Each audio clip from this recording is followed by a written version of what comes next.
말씀을 가지고 칭송과 배척이라는 제목으로 같이 나누기를 원합니다. 예수님께서 성령의 능력을 힘입어서 이제 갈릴리 사역을 시작하였습니다. 그런데 회당에서 예수님의 은혜로운 말씀을 전하였더니 많은 사람들이 그 말씀 듣고 놀라운 반응을 보입니다. 기뻐하며 그 말씀에 놀라지 아니할 수가 없었어요. 경탄을 했어요. 칭송을 했어요. 근데 그와 반면에 그와 함께 뭐가 찾아오냐면 예수님을 배척하는 모습이 나옵니다. 그 내용의 말씀이 오늘 본문의 말씀인데요. 먼저 14절부터 21절까지의 말씀 보겠습니다. 14절부터 21절까지의 말씀에 보면 예수님께서 성령의 능력으로 주의 복음을 전하는 모습이 나옵니다. 14절부터 21절까지의 말씀이 성령의 능력으로 주의 복음의 말씀을 선포하니까 많은 사람들이 놀랐다라는 내용이 오늘 본문의 내용입니다. 근데요, 14절, 15절에 보니까 예수님이 무엇던 능력으로 이런 일을 행합니까? 14절의 말씀을 보니까 예수께서 어떤 능력으로요? 성령의 능력으로. 성령의 능력으로 갈릴리에 돌아가시니 그 소문이 사방에 퍼졌고, 예수님께서 갈릴리 지역으로 이렇게 다시 돌아가셨습니다. 성령이 충만하셔서 갈릴리 지역에 갔는데 그쪽에 회당에서 이제 많은 사람들이 가르치니까 많은 사람들이 가르치는 그 말씀을 들으시고 칭송하는 거예요. 이야, 저 예수라는 사람이 이 말씀을 전하는데 기가 막히네. 지금까지 우리 서기관과 바리새인들과 같지 않아. 정말로 그분이 가르치는 것은 좀 달라 하면서 막 칭송을 합니다. 자, 그러던 중에 16절부터 21절까지의 말씀에는요, 예수님이 자랐던 곳, 태어난 곳은 아니죠. 자랐던 곳, 나사렛이라는 동네, 그 동네에서 이제 이르러서 그날 변함없이 안식일이 이르러서 변함없이 회당에 올라가가지고 말씀을 읽고 또한 자리에 앉아서 같이 그 말씀을 나누기 시작합니다. 그 말씀을 나누는데 깜짝 놀라는 거예요. 예수님께서 나사렛 회당에 이르러서 안식일에 하시던 대로 그 회당에 나가서 성경을 읽으려고 섭니다.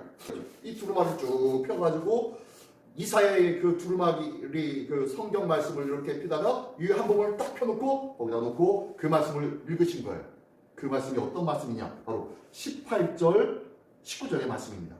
선지자 이사야의 글을 드리거늘 책에서 펴서 기록된 글을 찾으시니, 자, 어떤 말씀이냐? 18절. 주의 성령이 내게 임하셨으니 이는 가난한 자에게 복음을 전하게 하시려고 내게 기름을 부으시고 나를 보내사 포로된 자에게 자유를, 눈먼 자에게 다시 보게 함을 전파하여 눌린 자를 자유롭게 하고 19절에 주의 은혜의 해를 전파하게 하려 하심이라 하셨더라.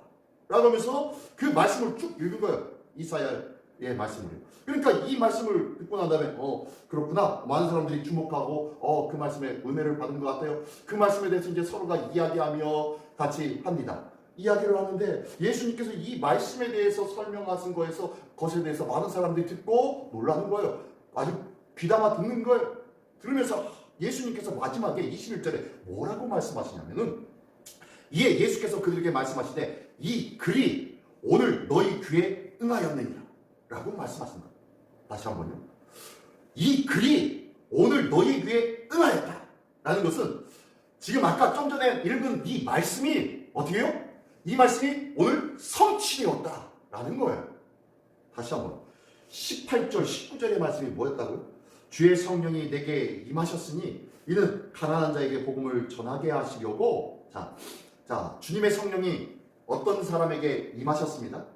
자, 근데 그 임한 이유가 뭐냐 봤더니 가난한 사람에게 복음을 전하게 하려고 주님의 성령이 임하셨대요. 근데 그 임하신 것뿐만 아니라 내게 기름을 부으시고 성령이 임하셨고, 그리고 그 위에 기름을 부으시고, 그리고 기름을 부으셔서 그를 사용하시는데, 기름같이 성령이 부음 받아지어서 어노인팅 되어서 기름은 누구누구가 받죠? 왕, 제사장, 선지자, 이 세 사람이 받아요.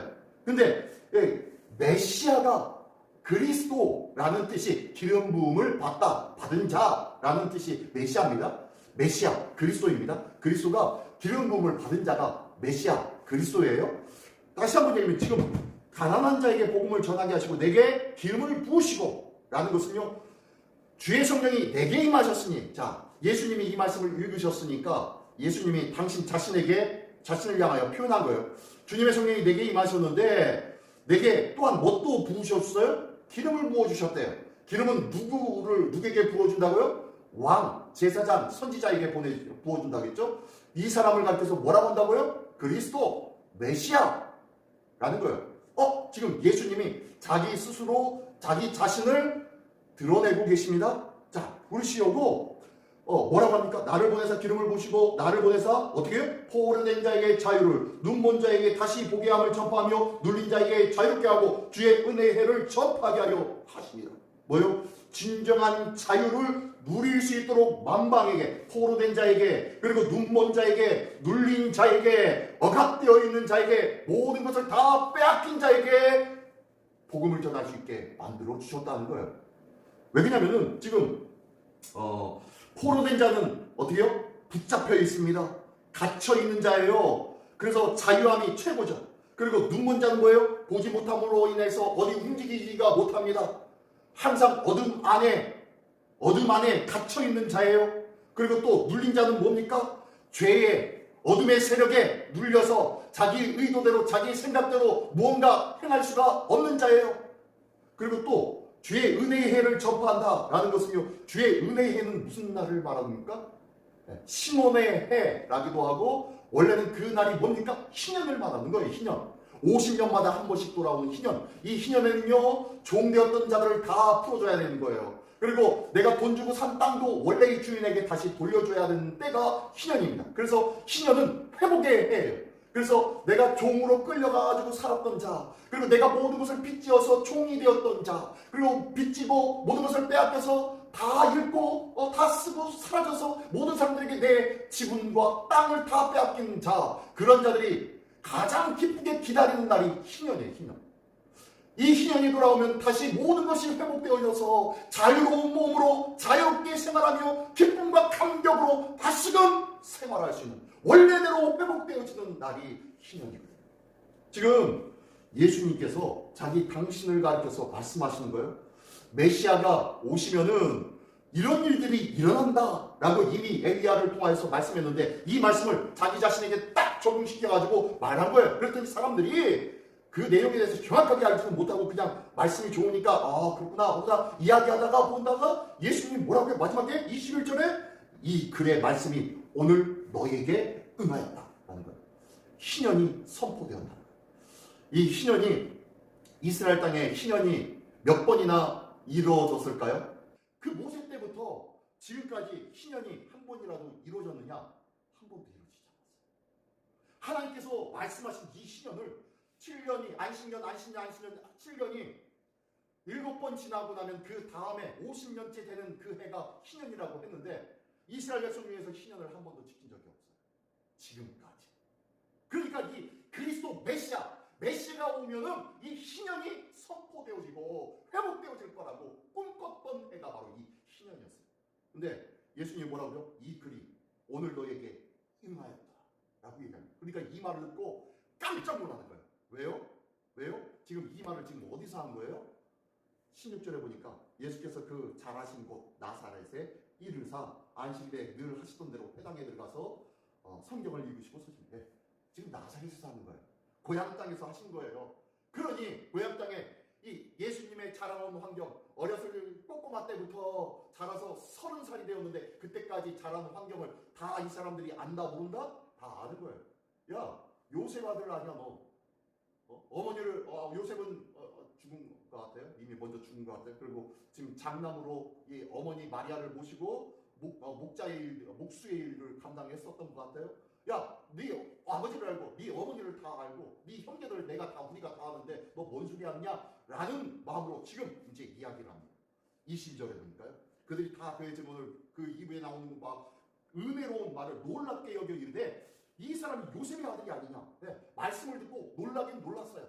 기가 막히게 이야 그러있구나 라는 생각까지 들었어요. 근데 가만히 보니까 누구예요? 우리가 잘 알고 있는, 어릴 때부터 콧질질 흘리고 똥오줌 못 가렸을 때 그때부터 다 보고 우리 동네에서 자라는 아이란 말이에요. 그러니까 신뢰하지 않는 거예요.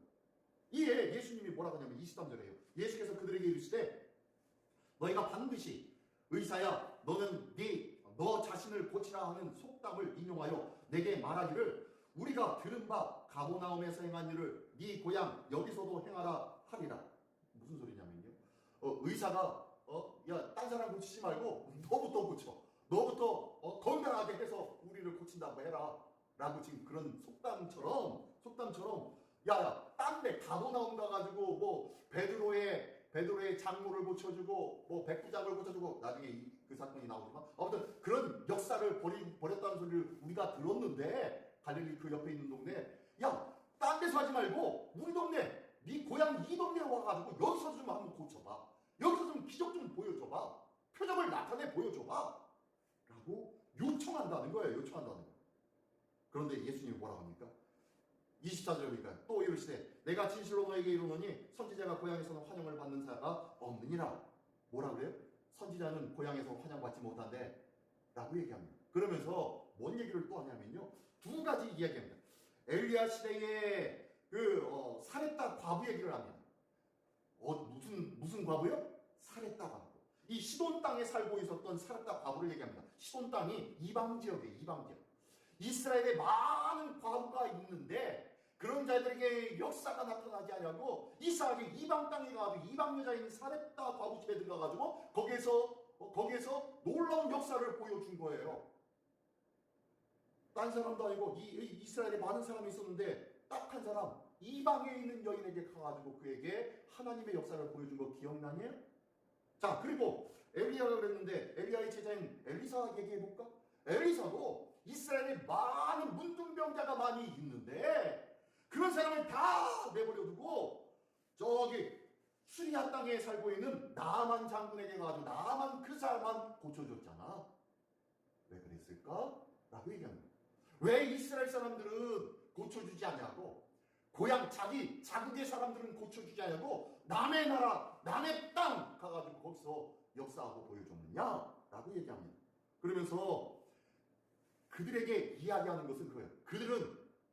그들은 이 엘리야에 대해서 엘리사에 대해서 선입견이 있다 없다? 없었어요. 이 사람이 어떤 사람인지 어떻게 행하였던 자인지 안다 모른다? 몰랐어요. 그저 선지자라는 이 한마디 때문에, 그 이름 때문에 그가 말하는 대로 행한 거였고 그 말에 순종했더니 하나님의 역사가 나타나지 않았느냐. 그런데 너희들은 지금 내가 어릴 적부터 이 동네에서 자랐기에 네 아버지 요셉이고 네 어머니 마리아고 네 형제들을 우리가 다 자랐는데 한번 해봐, 한번 역사를 보여줘봐 이러고 시험을 하려고만 기다리고 있는 너희의 그 마음을 내가 모를 줄 아느냐? 너희는 내가 이야기하면은 그 말을 듣고 순종하는 자가 아니라 그 말을 가지고 너희 스스로 판단하고 갈라치기를 하고 너희 마음대로 비평할 것 아니야. 너희들에게는 아무런 것도 보여줄 수가 없어 라고 하는 이야기예요. 그랬더니 사람들이 화가 난 거예요. 뭐라고 하면서 예수님을 이끌고 갑니다. 어디요? 산 높은 곳에 가서 남떨이에 밀어서 떨어뜨리려고 남떨이까지 끌고 막 갑니다. 그랬더니 그 앞에서 예수님이 그들 사이에서 어떻게 했는지 몰라요. 소리를 쳤는지 아니면 이상한 눈빛을 보였는지 아니면 역사로 그들이 꼼짝 않게 되어져가지고 그 사이를 뛰쳐나오는지 모르겠지만 30절에 보니까 예수님께서 그들 가운데로 지나서 가십니다. 아무도 못 잡았어요. 그 남떨이까지 끌고는 갔지만 낭떠러지까지 끌고 가지고 예수님을 죽이려고 하는 그들이 누구였느냐? 고향 땅의 사람들. 예수님의 어렸을 적부터 지금까지의 삶을 알고 있었던 선입견으로 똘똘 뭉쳐있는 자들이 예수님을 죽이려고 하는 거예요. 예수님이 무슨 말씀을 했는지 놀랍게 여기며 이야 되돌았다 라고 했지만 그들의 마음속에는요 하나님의 역사가 나타나지 못합니다. 왜요? 선입견으로 똘똘 뭉쳐있기 때문에 절대로 그 말씀을 믿으려고 하지도 않고 순종하려고 하지도 않는다는 거예요. 오늘 말씀이 이 말씀, 칭송과 배처 굉장히 다 아는 것처럼 이야기는 합니다. 하지만요 절대로 믿지 않는 거예요. 우리 주변에도 그런 자들이 많죠. 우리의 삶에 대해서도 우리의 제일 무서운 사람들이 가족일 수도 있어요. 가까운 친구일 수도 있어요. 전도하기 가장 어려운 사람들이 나와 가까운 사람들입니다. 근데요 그들에게 필요한 것은 딱 한 가지밖에 없어요. 삶으로 보여주는 것밖에 없습니다. 삶으로 행하는 것, 삶으로 거룩을 나타내 보여주는 것밖에 없어요. 이들이 언제 예수를 믿게 합니까? 믿게 됩니까? 예수님의 동네 사람뿐만 아니라 예수님의 어머니 마리아도, 예수님의 형제들도 예수님을 믿었다 안 믿었다? 처음에는 안 믿었어요. 예수님을 붙잡아가지고 집으로 끌고 가려고 예수님이 설교하시는 데 가가지고 예수님을 만나보려고 뒤쪽에서 엄청 얼쩍거리다가 예수님 당신의 어머니와 형제가 왔습니다 라니까 누가 어머니고 내 형제의 자매냐 라고 말씀하잖아요. 그 이유는요, 믿지 않았을 때였어요. 가장 어려운. 근데 예수님이 죽으시고 다시 부활하시니 그들이 그들이 예수님에 대해서 패척해 했던 자들이 가장 뜨겁게, 가장 가깝게 예수님을 증거하는 자가 되더라는 거예요. 기억하십시오. 우리의 가족 식구들, 우리의 가까이에 있는 사람들에게 나의 선입견으로 인하여서 그들이 부인하고 외면하고 나를 무시할 수 있겠지만 기억하십시오. 나의 삶 속에 예수 그리스도 안에서의 믿음의 삶을 늘 꾸준히 유지하며 살아가고 있다면, 믿음의 삶을 보여주기만 한다면 반드시 주님께로 돌아오게 될 줄 믿습니다. 이 거룩한 은혜가 우리의 삶 속에 풍성히 있기를 예수님의 이름으로 축원합니다. 기도하겠습니다. 전능하신 주님 감사합니다. 우리에게 참 자유를 주시고자 모든 것을 버리시고 이 땅에 오신 주님 우리에게 진정한 회복의 은혜가 있기를 원합니다. 예수 그리스도를 만남으로 말미암아 놀라운 희년이, 메시아의 계절이, 메시아의 날들이 회복되어지기를 원합니다. 주님 함께하여 주옵시고 우리의 믿음의 삶 속에 선입견으로 인하여 주님을 바라보는 참된 믿음의 안목에 가려진 자가 있지는 않습니까? 그 선입견을 떨어뜨리기 위해서는 우리의 묵묵히 변함없는 삶으로의 모습을 보여주는 것밖에 없는 줄 믿사오니 하나님, 이제 우리가 말로만이 아니요 삶으로 주의 이름을 드러내며 나타나는 복된 삶을 되게 하여 주시옵소서. 오늘 다가오는 한 주간도 이 귀한 모습으로 한 주간을 승리하기를 원합니다. 오늘도 나의 삶 속에서 어떻게 해야 그리스도의 아름다운 덕을 선전하며 드러낼 수 있을런지 나의 삶의 일거일투족을 주님 지켜주시고 인도하여 주시옵소서. 모든 것 주님께 의탁드리며 거룩하신 성령님 강권적으로 인도하시는 승리의 한 주간 될 수 있도록 인도하여 주시옵소서. 모든 것이 감사드리며 예수 그리스도의 이름으로 기도드리옵나이다. 아멘.